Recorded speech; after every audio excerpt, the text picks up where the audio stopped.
Okay, I'm going to cover some troubleshooting for priming cases, and there's going to be several things you're going to probably run into when you're priming.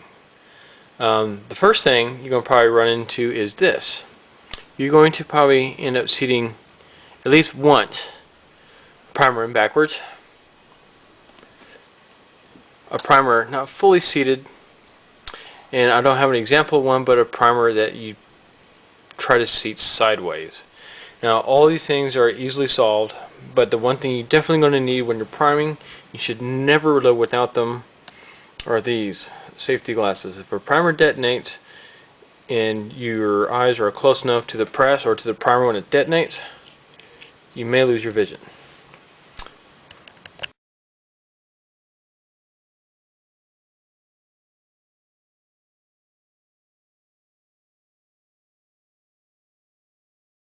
Okay, to fully seated primer, this has been, let's say you are using your hand priming tool and it just, for some reason, it's a really stiff case, whether it's brand new or perhaps it's military.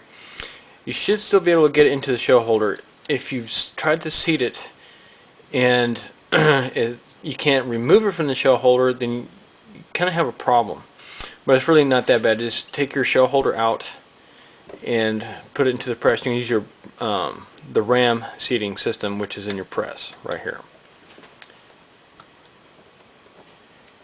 You notice that I have a full-length seating die for the 45 is back almost all the way out. You're going to apply the pressure you need. You may not feel it seat,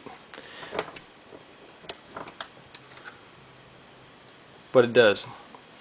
And when you feel that primer, it should have a slight, it should be slightly below the head of the case, just a little bit. If it's above the case like it was, your head space is going to be off.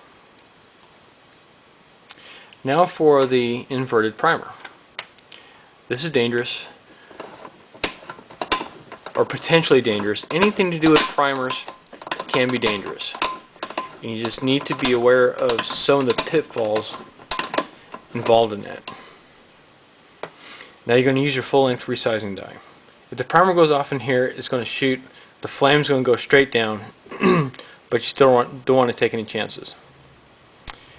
Gently start the sizing process. The case is already belled, but it should be so belled that it can't fit in here. If you've sized your case or you've belled your case and it won't fit into the die, you've flared it too much.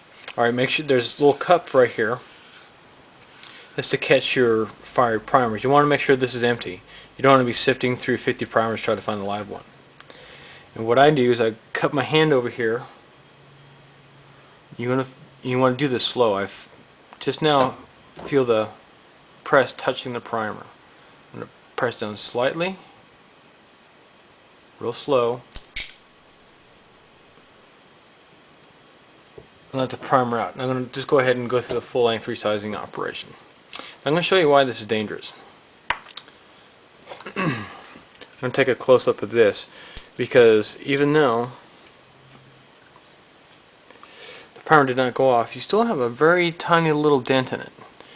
And we're going to take a close-up of that so you can see why you need your safety glasses at all times. You should be wearing your safety glasses at all times anyway.